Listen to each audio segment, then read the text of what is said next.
ప్రియమైన స్నేహితులారా, మరి ఒక నూతన దినాన్ని దేవుడు మనకు అనుగ్రహించినందును బట్టి దేవుని నామానికి మహిమ కలుగును గాక.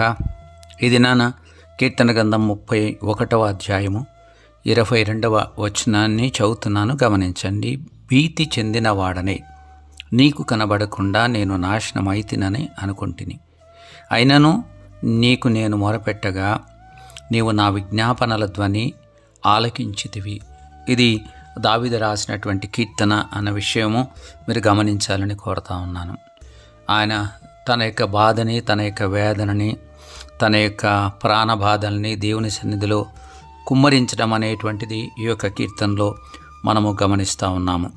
నలుదిశలా తనకు భీతి కలుగుతున్నది అని దేవునితో ఆయన మాట్లాడుతూ ఉన్నాడు. నా శత్రువులందరికీ నేను నిందాస్పదుడనయ్యాను, నా పొరుగు వారికి విచార కారణముగా ఉన్నాను, నా నెలవర్లకు నేను భీకరుడనై ఉన్నాను అన్న విషయాన్ని ఆయన మాట్లాడుతూ ఉన్నాడు.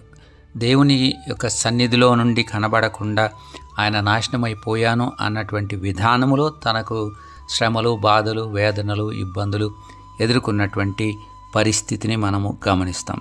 కానీ ఆయన దేవునికి మొరపెట్టినప్పుడు దేవుడు ఆయన విజ్ఞాపనల ధ్వని ఆలకించి తనను విడిపించాడని 22వ వచనములో మనము గమనిస్తాము. ఆయనను నేను నీకు మొరపెట్టగా నీవు నా విజ్ఞాపనల ధ్వని ఆలకించితివి అన్నమాట మనం గమనిస్తాం. మనకున్నటువంటి ధైర్యం ఏంటంటే సజీవుడైన దేవుడు మనకున్నాడు, ప్రార్థనలు విని ప్రార్థనలకు జవాబిచ్చే దేవుడు మనకున్నాడు, తన యొక్క భక్తుల్ని ఆయన కాపాడేవాడుగా ఉన్నాడు అన్నటువంటి విషయం, తన యందు విశ్వాసం ఉంచేవారిని ఆయన కాపాడుతున్నాడన్న విషయం, తన కొరకు కనిపెట్టేవారిని ఆయన కాపాడుతున్నాడన్న విషయాన్ని మనం ఎప్పుడు కూడా మర్చిపోకూడదు. కాబట్టి ధైర్యముతో కృపాసనం వద్దకు మనం ఎల్లప్పుడూ వెళ్దాం. దేవుని వాక్యములో వ్రాయబడిన ఇంకొక మాటని నేను జ్ఞాపకానికి తెస్తున్నాను. ఇదే కీర్తన 31:24లో యెహోవా కొరకు కనిపెట్టు వారలారా, మీరందరూ మనస్సున ధైర్యం వహించి నిబ్బరముగా ఉండుడి. ఎందుకు నిబ్బరంగా ఉండగలిగిన పరిస్థితి మనకుంటుందంటే మనం దేవుని కొరకు కనిపెడుతున్నాము, ప్రార్థనలో ఆయనకు మన మనవులు తెలియజేస్తున్నాం. కాబట్టి తప్పకుండా దేవుడు మన యొక్క ప్రార్థన విని మనకు జవాబిస్తాడన్న వాస్తవాన్ని గుర్తించి ధైర్యంతో మన యాత్రను కొనసాగించగలుగుదుము గాక.